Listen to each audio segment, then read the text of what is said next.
we've said this before, but we've been here before.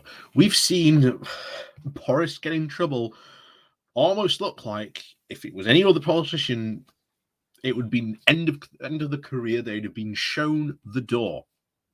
But now, with everything that's been going on with Partygate, we must ask the serious question: is this just the beginning of the end of Johnson, or is this merely the end of the beginning of getting rid of Johnson? We really don't know where we are. And a lot of people seem to confuse what's going on, how getting rid of Johnson will work, because a lot of pressure is currently being put on Conservative MPs to send those letters to the 1922 committee. And of course, what happens then once a certain amount of letters is reached, I believe it is 43, 42, I think, something like that, I think it is. It might be more than that. But once those letters are in, this will then trigger a vote of no confidence. And at that point, Boris can either go, I will stand against said vote of no confidence, and then that will go to a vote, or he can go, I will leave. Now, ultimately, from what we've been hearing all this time, Number 10 and Boris himself and his key staff and his government have said that he will fight a vote of no confidence. So we're almost certain this will go to a vote. But of course, as we've said before, if it does go to the vote, do you have the numbers to get rid of him? And who votes which way? Because remember, it is a secret ballot. So once the ballot's been cast, you don't know who voted which way. So it is always worth bearing in mind the numbers, who is going to vote which way, who might vote which way, and which way some of these MPs are declaring, and how and which way could this go. So we're going to go over to politics.co.uk because someone has done the numbers about how this currently looks. It's very interesting compared to where we were just, shall we say, at Partygate Part 1. Partygate Part 2 has only increased the, shall we say, the fire underneath Boris and giving him, shall we say, more impetus and more trouble than ever really before. So before we do go having a look at this, let's have I'd ask you to, hit that like, share, and of course the subscribe button down below. And of course, there is a link to my Patreon page and a notification link called Buy Me Coffee, where you can buy me a coffee. And as always, thank you very much to all those people who do support the channel that way.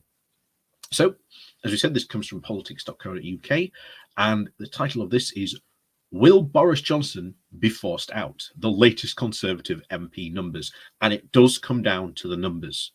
This is what a no confidence vote is all about. It's down to the numbers. Why are these so important?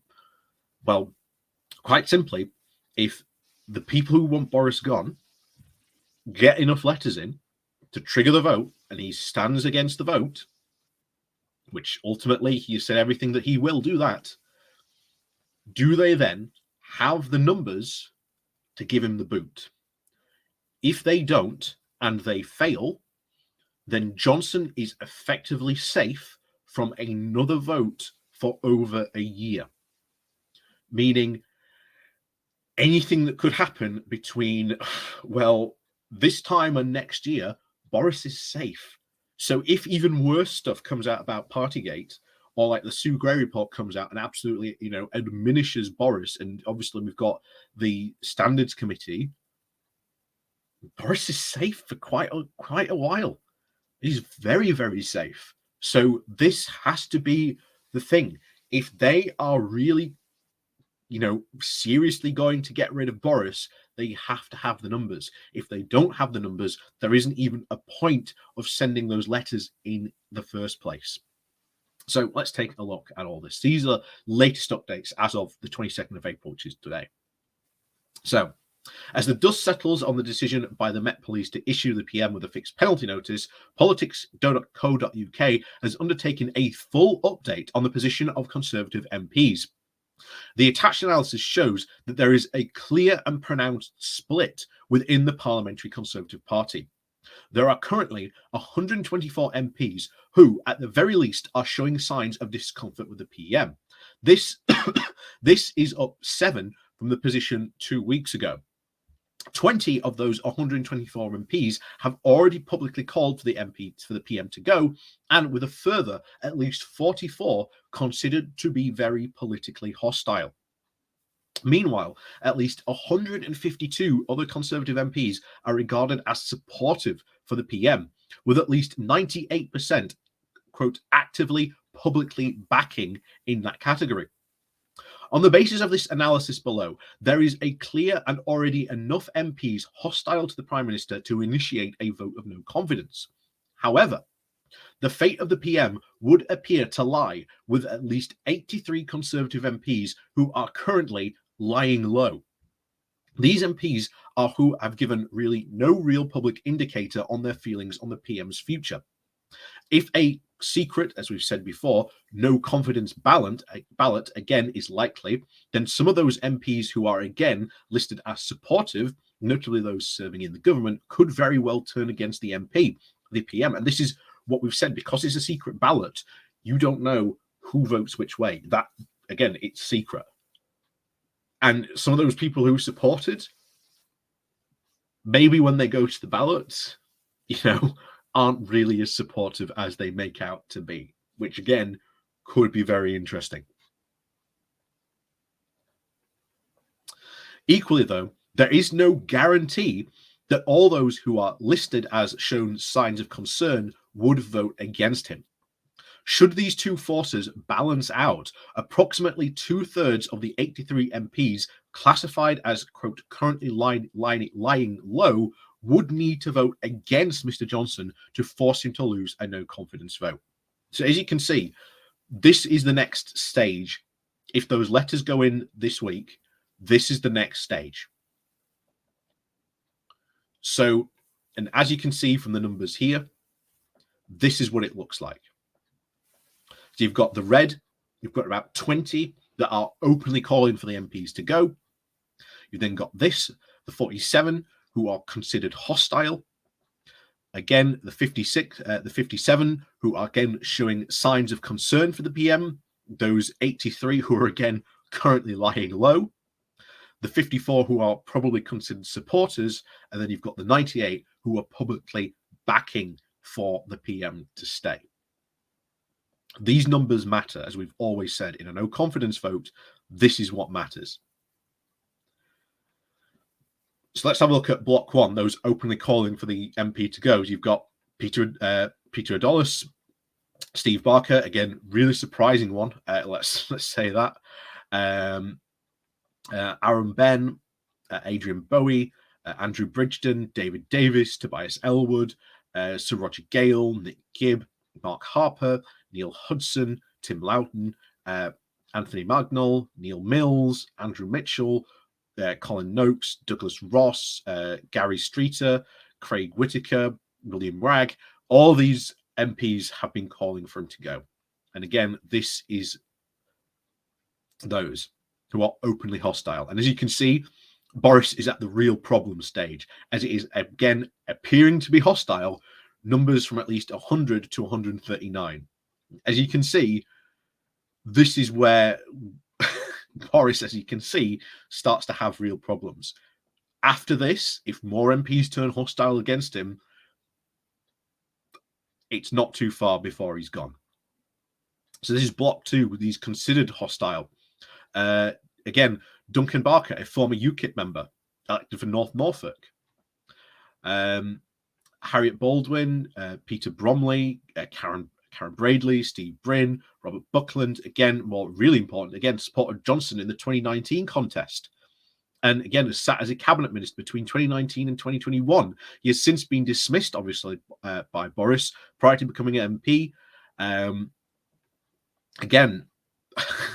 But again, Robert Buckland was once one of those guys who was considered very, very safe. But again, he may want revenge for being kicked out by Boris. Greg Clark, Godfrey Clinton Brown, Elliot Colburn, Stephen Crabb, Daniel Davidson, Jackie Price Doyle, Flick Drummond, Philip Doon, Eb Smith, Mark Garnier, Nusrat Ghani, Richard Graham, Chris Green, Steph Hammond, Anthony Higginbottom, Simon Hoy, John Hole, Jeremy Hunt, again considered very hostile, Tom Hunt, Andrew Jones, Alicia Kears, Julian Knight, Chris Loder, Mark Logan, Theresa May, Hugh Merriam, Kieran Mullion, David Pronter, Angela Ridson, Gary Sambrook, Julian Smith, Ben Spencer, John Stevenson, Mel Stride, John Sturdy, Robert Sims, all of these considered very, very hostile. Again, these are signs of concern. We don't know which way they may vote. They may vote to get rid of him. They may vote to keep him. It's interesting, as it said earlier, which way these guys are going to go. But the ones we have to pay attention to are the ones currently lying low. So if your MP comes upon this list, I urge you, write a letter to them. Because you've got Nikki Allen, Carol Ansell, Sarah Alferton,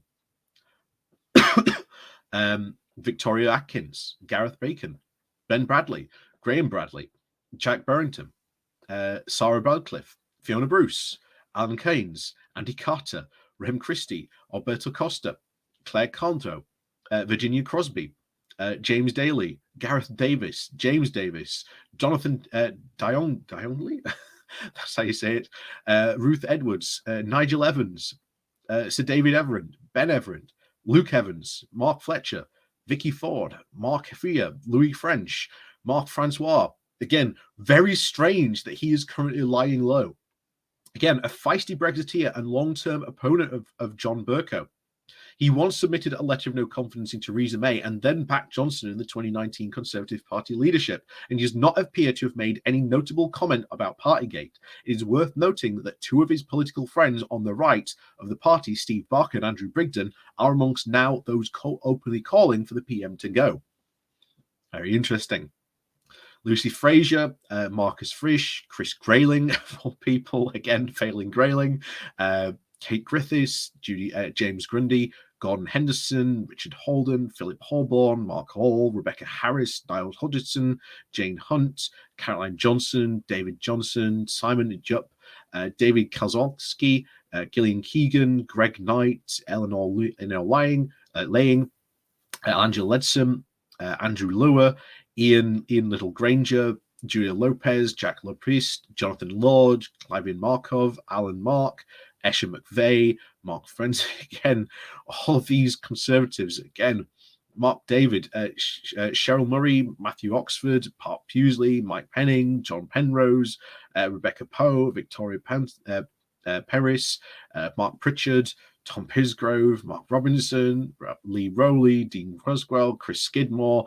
Again, Chris Skidmore, again, supported Johnson back in the 2019 general election, but was dismissed for his post-universities minister for his subsequent Johnson reshuffle. The result of his Kinross constituency would be an absolute knife edge if a general election reflected the current opinion polls, and does not appear to have commented publicly on the PM's future. Again, Henry Smith, Andrew Stevenson, James Kilson, Maggie Thorpe, Jins Walls. Again, all those people are really, if it comes down to the idea of you get sort of this block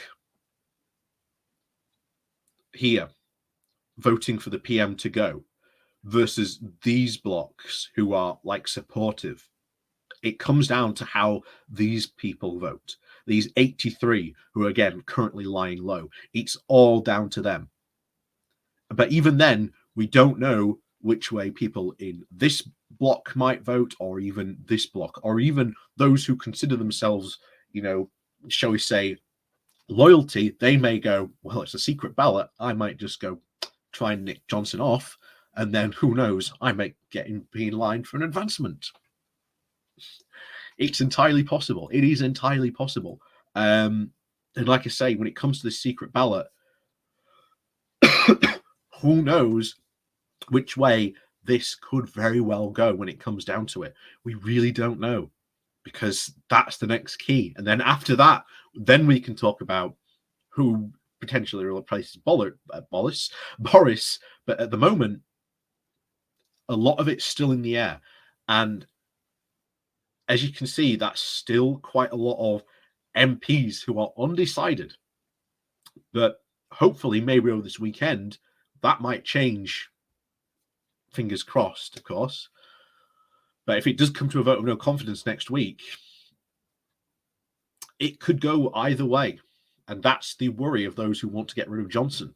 That is really the worry who want to get rid of him. They want to know if they really do call a no vote of no confidence, that they can be sure to get rid of him. So, as always, please do remember to hit that like, share, and subscribe button. And of course, down below, there are links to my Patreon page and a one-off donation link called Buy Me a Coffee, where you can, well, buy me a coffee. And as always, thank you very much to all those people who do support the channel that way. And as always, we'll see you all next time.